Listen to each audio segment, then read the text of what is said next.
새날을 여는 새벽 말씀 나눔입니다. 부르심을 받은 사람들이라는 제목으로 고린도전서 말씀을 함께 나누고 있습니다. 오늘은 고린도전서 17번째 말씀입니다. 오늘 우리 함께 살펴볼 말씀은 고린도전서 4장 21절로부터 5장 8절 말씀입니다. 너희가 무엇을 원하느냐? 내가 매를 가지고 너희에게 나아가랴. 사랑과 온유한 마음으로 나아가랴. 너희 중에 심지어 음행이 있다함을 들으니 그런 음행은 이방인 중에서도 없는 것이라. 누가 그 아버지의 아내를 취하였다 하는도다. 그리하고도 너희가 오히려 교만하여져서 어찌하여 통한이 여기지 아니하고 그 일 행한 자를 너희 중에서 쫓아내지 아니하였느냐. 내가 실로 몸으로 떠나 있으나 영으로는 함께 있어서 거기 있는 것 같이 이런 일 행하는 자를 이미 판단하였노라. 주 예수의 이름으로 너희가 내 영과 함께 모여서 우리 주 예수의 능력으로 이런 자를 사탄에게 내주었으니 이는 육신은 멸하고 영은 주 예수의 날에 구원을 받게 하려 함이라. 너희가 자랑하는 것이 옳지 아니하도다. 적은 누룩이 온 덩어리에 퍼지는 것을 알지 못하였느냐. 너희는 누룩 없는 자인데 새 덩어리가 되기 위하여 묵은 누룩을 내버리라. 우리의 유월절 양 곧 그리스도께서 희생되었느니라. 이러므로 우리가 명절을 지키되 묵은 누룩으로도 말고 악하고 악에 찬 누룩으로도 말고 누룩이 없이 오직 순전함과 진실함의 떡으로 하자. 고린도전서 4장 21절로부터 5장 8절 말씀입니다. 우리가 어제까지 살펴본 고린도전서 4장의 핵심은 성도의 정체성에 관련된 것들이었습니다. 바울은 고린도 교회의 문제를 다루면서 고린도 교인들은 성도다라는 사실을 매우 강조합니다.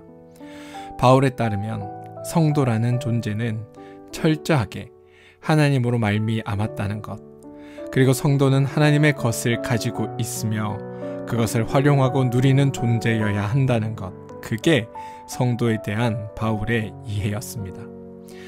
오늘 본문은 그 논의의 자연스러운 연장선상에서 진행됩니다. 4장 21절을 보면 바울은 이렇게 말합니다. 너희가 무엇을 원하느냐? 내가 매를 가지고 너희에게 나아가랴. 사랑과 온유한 마음으로 나아가랴. 여러분, 이 말씀은 바울이 고린도 교인들을 어떻게 대할지 너희들을 대할 나의 태도를 결정하라 라는 질문이 아닙니다. 우리의 자녀들이 어떤 잘못을 저지르면 간혹 종종 야, 내가 너를 어떻게 해야 되겠냐? 라는 질문을 던질 때들이 있습니다. 이런 것과 마찬가지입니다. 지금까지 사장의 흐름을 보면 바울은 성도들이 성도의 정체성을 알았으면 이제 그 정체성에 합당한 책임도 있다라는 것을 강조하고 싶어 합니다. 성도의 정체성이란 무엇인가요? 우리가 지난 시간에 살펴본 것처럼 성도는 철저하게 하나님으로부터 말미암은 존재입니다. 그 어느 누구도 우리의 수고와 노력과 애씀으로 성도라는 것을 쟁취하거나 성도라는 본분에 도달한 것이 아닙니다. 하나님이 부르셨고 하나님이 세우셨고 하나님이 성도라 여겨주셨기에 우리가 성도가 된 것입니다. 따라서 우리의 성도됨은 모든 것은 하나님으로부터 받은 것입니다. 이게 바로 성도의 정체성의 시작점입니다. 그런데 5장으로 넘어가면서 이런 성도들이 모인 고린도 교회에 심각한 문제가 있었다라는 것을 알 수 있습니다. 5장 1절은 이렇게 말합니다. 너희 중에 심지어 음행이 있다함을 들었으니 그런 음행은 이방인 중에서도 없는 것이라. 누가 그 아버지의 아내를 취하였다 함이로다. 여러분, 이건 정말 심각한 문제입니다. 단순히 음행이 아니라 이방인들 사이에서도 용납되지 않는 수준의 도덕적 타락이 교회 안에 있었던 겁니다. 당시 로마 사회에서도 의붓 어머니와의 관계는 금지되었던 일이었습니다.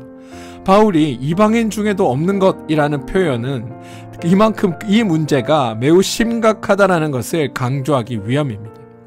근데 여기서 우리는 중요한 통찰을 한 가지 얻을 수 있습니다. 바울은 성도 중에 어떻게 이런 일이 있을 수 있느냐라면 놀라는 게 아닙니다. 오히려 바울은 성도들도 여전히 죄의 유혹에 넘어갈 수 있음을 인정하는 겁니다. 문제는 그 죄가 아니라 그 죄에 대한 교회의 반응에 대해 바울은 문제 삼고 있다는 겁니다. 5장 2절입니다. 그리하고도 너희가 오히려 교만하여져서 어찌하여 통한이 여기지 아니하여 그 일 행한 자를 너희 중에서 쫓아내지 아니하였느냐. 바울은 교회가 이 문제를 애통해 하기는커녕 오히려 교만하여졌다고 말합니다. 무슨 말일까요?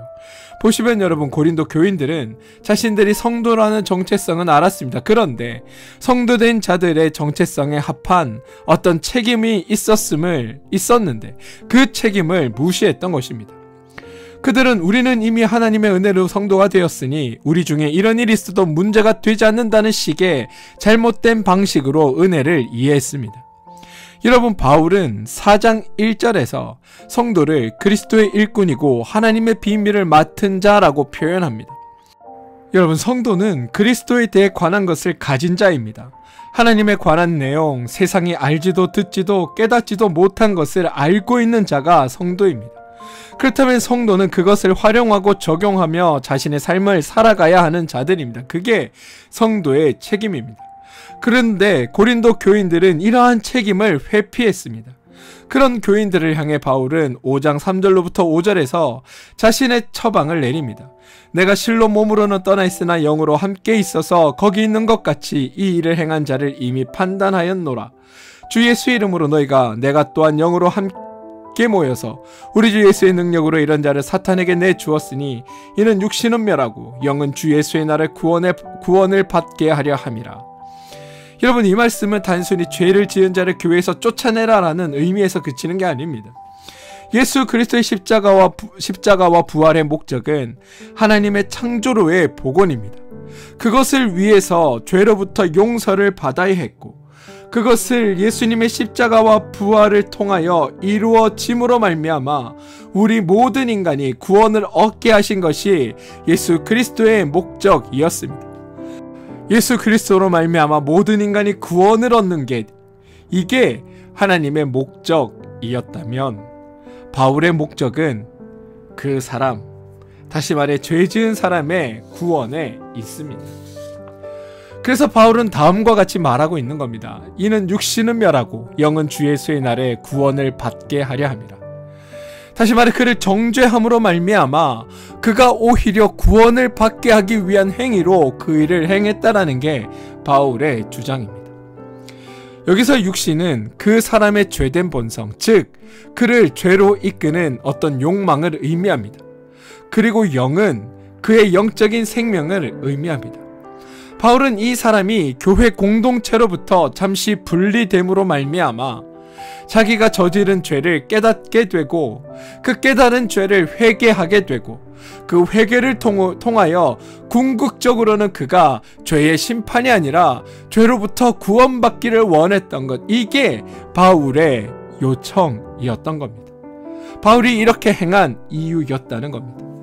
진정한 사랑은 여러분 아시다시피 때로는 엄격함을 요구합니다.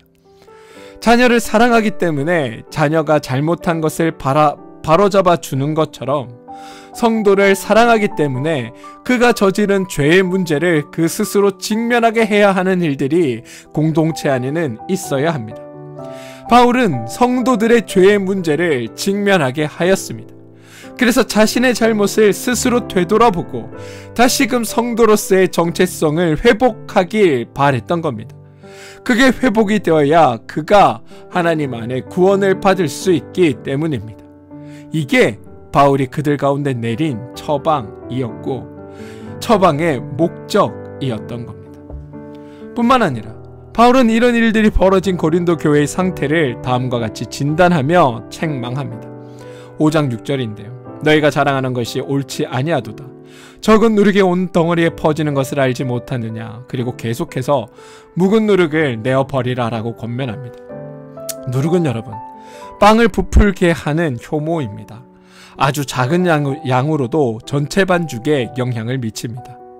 이는 죄와 타락이 교회 공동체 전체에 어떻게 영향을 미칠 수 있는지를 보여주는 강력한 비유이기도 합니다. 작은 타협, 작은 방임이 결국에는 교회 전체를 부패시킬 수 있다라는 경고라는 겁니다. 여러분, 자녀의 형과 동생이 싸우고 있다면 너희는 형제니까 사이좋게 지내라 라고 권면하는 것만으로는 충분하지 않습니다. 형은 형으로서의 책임을 지도록 하고 동생은 동생으로서의 책임을 다하도록 해야 합니다. 마찬가지로 남편과 아내 사이에서도 단순히 우리는 부부다라는 사실만으로 행복한 결혼 생활이 보장되지 않습니다. 남편은 남편으로서의 역할을, 아내는 아내로서의 역할을 서로 다 할 때 그 관계가 풍성해질 수 있는 것입니다. 결혼 관계는 이유를 따지지 않습니다. 옳고 그름을 따지는 것이 아닙니다.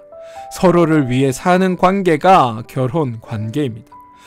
남편은 아내를 위해 아내를 존중해주고, 아내는 남편을 위해 남편을 존중해주는 존재.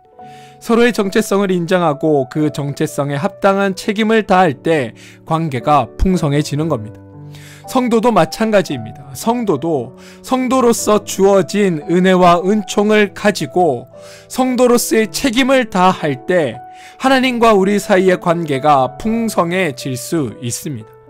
하나님은 하나님으로서의 역할을 본인이 최선을 다하실 거고, 우리는 성도로서 우리가 마땅히 해야 할 일들을 잘 책임있게 감당하는 것, 그게 성도와 하나님과의 관계에서 둘의 관계를 풍성하게 만드는 일들입니다. 그런데 고린도 교회는 그 책임의 관계를 아무것도 하지 않았습니다. 바울은 5장 7절과 8절에서 비유를 통해 또 6월절의 의미를 그리스도와 연결시키는데, 이는 이 관계 속에서 이해해 볼 수 있습니다. 우리는 6월절 양, 곧 그리스도께서 희생되셨느니라. 그리스도는 우리의 6월절 양으로 희생되었고 그 피로 우리는 죄와 사망에서 구원받았습니다. 이 말은 하나님은 하나님이 하실 역할을 모두 다 충실히 감당하셨다. 자신이 책임져야 할 것들을 끝까지 책임지심으로 그 일들을 해내셨다라는 의미입니다. 그렇다면 우리도 마찬가지입니다. 우리도 하나님과의 관계에서 우리의 정체성을 기억하고 그 정체성에 합당한 삶을 살아야 하는 겁니다. 그걸 바울은 뭐라고 이야기하냐 하면 순전함과 진실함에 누룩없는 떡으로 살아가는 것, 그렇게 사는 것이 성도로서의 맡겨진 책임을 다하며 살아가는 삶이라고 바울은 이야기하고 있다는 겁니다. 보시면 여러분, 묵은 누룩이라는 표현이 나오는데요. 이 묵은 누룩은 과거에 제약된 삶의 방식대로 살아가는 것이었다면, 순전하고 진실함에 누룩 없는 떡의 삶은 그리스도 안에서 주어진 그 삶 안에서 새로운 정체성을 가지고 그 주어진 것에 충실히 살아가는 삶의 방식을 의미하는 겁니다. 그게 성도로서 마땅히 해야 할 일이라고 바울은 말하고 있다는 겁니다. 여러분, 우리는 우리의 어떤 조건 때문에 성도가 된 것이 아닙니다. 오직 하나님의 은혜로 우리가 성도가 되었습니다. 그리고 그렇게 받은 은혜를 누리려면 철저하게 하나님의 원리, 하나님의 마음, 하나님의 기준, 하나님의 가치로 세상을 살아가야 합니다. 우리가 입버릇처럼 말하는 은혜를 누린다는 것은 세속적이거나 향락적인 것을 누리라는 것이 아닙니다. 세상에는 이런 말이 있습니다. 본인이 행복하지 않으면 다른 사람을 행복하게 할 수 없다. 마찬가지로 본인이 하나님의 은혜를 누리지 못하면 다른 사람에게 하나님의 은혜를 누리게 할 수 없습니다. 하나님의 은혜를 누린다는 것, 이건 여러분, 하나님이 주신 것을 하나님의 원리대로 활용하고 즐기는 것이 이 말의 핵심입니다. 돈이 있으면 돈의 원리가 아니라 하나님의 원리로 돈을 사용하고, 건강이 있다면 세상의 원리가 아니라 하나님의 원리로 건강을 사용하고, 관계가 있다면 인간의 원리가 아니라 하나님의 원리로 살아가는 것, 이게 성도된 자의 책임이라고 바울은 말하고 있다는 겁니다. 그리고 이러한 책임을 성도가 져야 하는 까닭은 하나님의 원리로 살아갈 때 우리가 진정한 자유와 기쁨을 경험하기 때문입니다. 그리고 하나님의 원리로 살아갈 때 내 삶에서 하나님의 나라가 구현되기 때문입니다. 그래서 따지고 보면 나를 위해서 하나님의 원리로 살아야 한다라고 바울은 이야기하고 있다는 겁니다. 그리고 하나님 원리로 살아가는 것, 그게 성도의 책임이다. 이게 바울이 우리 가운데 하고자 하는 말입니다. 여러분, 바울은 4장 20절에서 하나님 나라는 말에 있지 아니하고 오직 능력에 있음이라 라고 말합니다. 바울이 여기서 언급하는 능력은 죄를 이기는 능력, 더 정확하게는 세상의 원리를 거부하고 하나님의 원리로 살아가는 능력을 말합니다. 자신의 정체성에 합당한 책임을 다하는 능력, 이게 하나님의 원리로 살아가는 능력이고 그게 성도의 책임이다. 이게 바울이 성도에게 하는 말입니다. 여러분, 우리가 살다 보면 종종 죄가 성도의 소유를 죄의 원리로 활용하도록 유혹할 때가 있습니다. 그것 때문에 우리의 삶에 문제가 발생합니다. 돈이 있을 때 하나님의 원리로 그 돈을 사용해야 하는데 돈의 원리, 죄의 원리에 따라 그 돈을 사용합니다. 그러니 돈의 원리, 죄의 원리로 돈을 쓰게 되면 탐욕이 따라오고 부패가 따라오고 다른 사람에게 아픔과 상처와 고통을 주게 되는 일들이 따라오게 되는 겁니다. 건강도 마찬가지입니다. 내게 건강이 있을 때 이 건강도 하나님의 원리 가운데 사용되어져야 하는데 세상의 원리, 죄의 원리로 사용되어지면 결국 나도 해치고 다른 사람도 해치게 되는 일에 나의 건강이 사용될 때가 있습니다. 무슨 말이냐? 우리가 가진 게 무엇이든, 우리에게 있는 게 무엇이든 하나님의 원리로 행할 때 비로소 내게 기쁨이 되고 즐거움이 된다는 겁니다. 그리고 하나님의 원리로 사용해야 그것이 무엇이든 간에 타인에게 배려가 되고 위로가 되고 상대방에게 진정한 나눔이 되는 겁니다. 이런 것들이 이루어지는 곳, 그리고 그게 하나님의 나라입니다. 저는 우리가 이 원리를 알고 나의 것을 하나님의 방식에 따라 사용하는 여러분들이 되길 소망합니다. 그럼 여러분, 하나님의 방식에 따라 사용한다는 건 어떤 의미를 가지는 걸까요? 하나님이 주신 것을 하나님의 방식으로 활용하고 누리며 돈이든 건강이든 관계든 시간이든 다 주님이 주신 모든 것을 하나님의 원리로 사용할 때 진정한 만족과 기쁨을 경험하게 된다고 하는 건 어떻게 하면 되는 걸까요? 우선 교회 공동체 안에서 이 모든 것들이 거룩함을 위해 사용되어지도록 함께 노력해야 합니다. 교회는 단순히 개인들의 모임이 아닙니다. 그리스도의 몸이 교회입니다. 한 지체의 문제는 전체에 영향을 끼칩니다. 따라서 우리는 서로를 위해 기도해야 하고 필요할 때 서로를 권면하기도 하고 또 필요하다면 책망도 아끼지 않아야 합니다. 이게 진정한 사랑의 표현입니다. 또 다른 건 죄와 타협해서는 안 됩니다. 작은 타협이 큰 문제로 이어질 수 있음을 기억해야 합니다. 적은 누룩이 온 덩어리에 퍼지는 것처럼 작은 죄가 우리의 전체 삶과 공동체에 영향을 미칠 수 있습니다. 따라서 우리는 죄를 가볍게 여겨서는 안 됩니다. 성령의 도우심으로 죄와 싸워야 합니다. 뿐만 아니라 우리의 삶에서 그리스도의 희생을 기억해야 합니다. 이것도 잊어서는 안 됩니다. 우리의 유월절 양이신 그리스도께서 우리를 위해 희생되셨다. 그의 피로 우리는 죄와 사망에서 구원받았다. 우리가 이 사실을 잊지 않고 기억하고 고백할 때 우리는 더욱 순전함과 진실함으로 살아갈 수 있게 되는 겁니다. 저는 이런 것들을 여러분의 삶에서 실천하고 드러내며 살아가는 여러분들 되시길 소망합니다. 사랑하는 성도 여러분, 우리는 하나님의 은혜로 부름받은 성도입니다. 그 은혜는 값없이 주어지는 것이지만 그 은혜에는 책임이 따릅니다. 우리가 성도라는 정체성을 알고 그 정체성에 합당한 삶을 살아갈 때 하나님의 나라가 우리 가운데 구현될 것입니다. 세상은 지위나 명예를 얻으면 더 이상 일하지 않고 대접을 받으려고 합니다. 그게 세상의 원리입니다. 그러나 기독교의 원리는 그것과는 정반대입니다.